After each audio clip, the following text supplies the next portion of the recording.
आज मैं आपसे शेयर कर रही हूँ सुपर हेल्दी और टेस्टी ड्राई फ्रूट और गोंद के लड्डू, जिसमें हम किसी भी किस्म की कोई चाशनी नहीं बनाएंगे। यानी कि ना तो इसमें गुड़ का इस्तेमाल करेंगे और ना ही चीनी का और ना ही देसी शक्कर या मिश्री वगैरह का इस्तेमाल करेंगे। और यकीन जानिए ये लड्डू इतने मजेदार बनकर तैयार होते हैं कि बड़े तो शौक से खाएंगे ही, इन्हें बच्चे भी बहुत शौक से खाएंगे।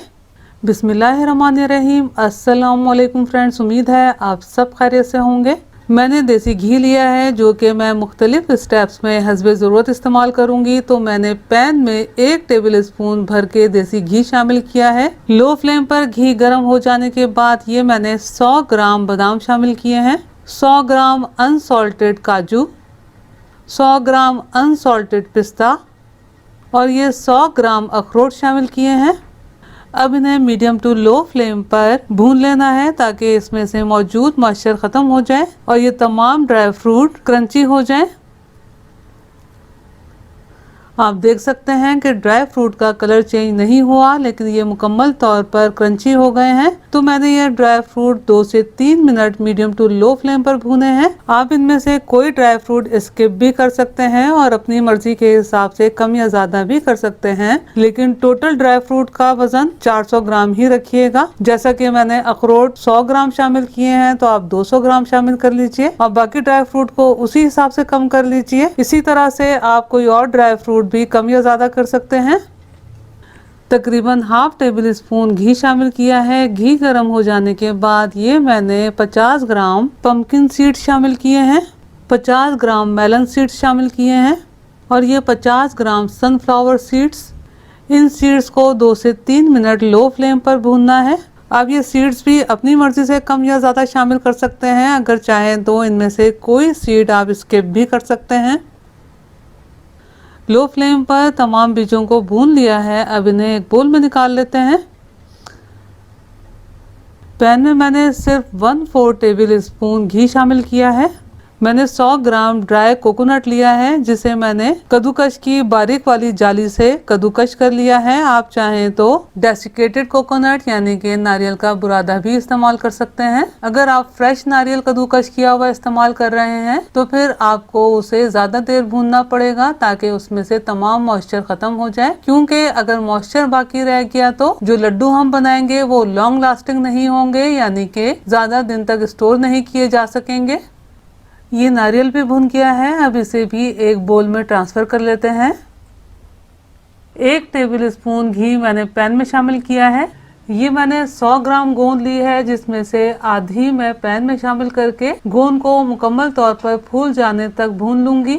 गोंद जब हम बाजार से लाते हैं तो थोड़े बड़े पीसेस में होती है, तो गोंद को मैंने हावन दस्ते में छोटे पीसेस में तोड़ लिया था। आप देख सकते हैं कि मीडियम टू लो फ्लेम पर कितनी जल्दी से ये गोंद फूल गई है। अब इसे एक बोल में निकाल लेना है और बाकी गोंद भी इसी प्रोसेस से भून लेंगे। बाकी गोंद को भी भूनकर घी समेत मैंने बोल में ट्रांसफर कर लिया है। मैं इन ड्राई फ्रूट को चॉपर में चॉप कर रही हूँ। अगर आप चाहें तो छुरी की मदद से भी चॉप कर सकते हैं या मेरी तरह अपनी आसानी के लिए चॉपर का इस्तेमाल कर सकते हैं।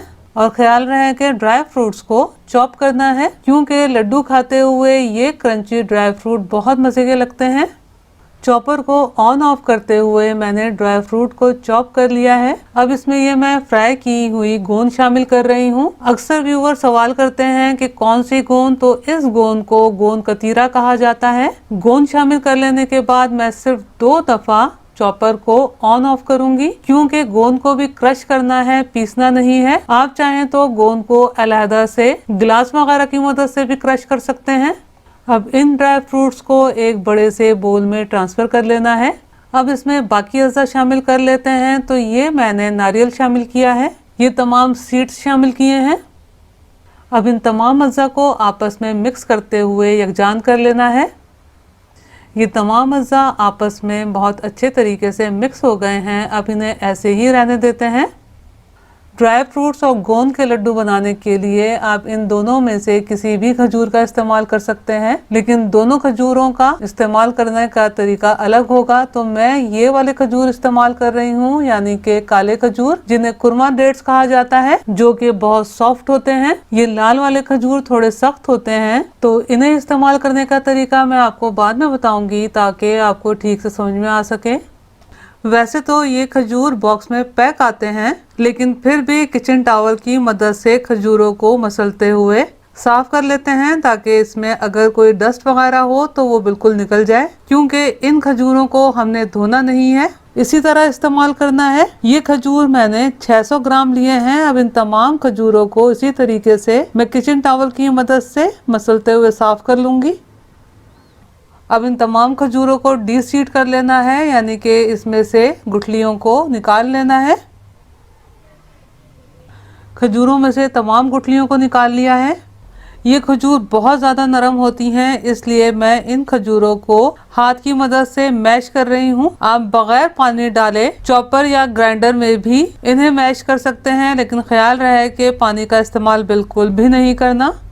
खजूरों को मैश कर लेने के बाद ये खजूरों का पेस्ट बनकर तैयार है। तकरीबन 1 टेबल स्पून घी पैन में शामिल किया है। घी गर्म हो जाने के बाद ये खजूर का पेस्ट पैन में शामिल करना है।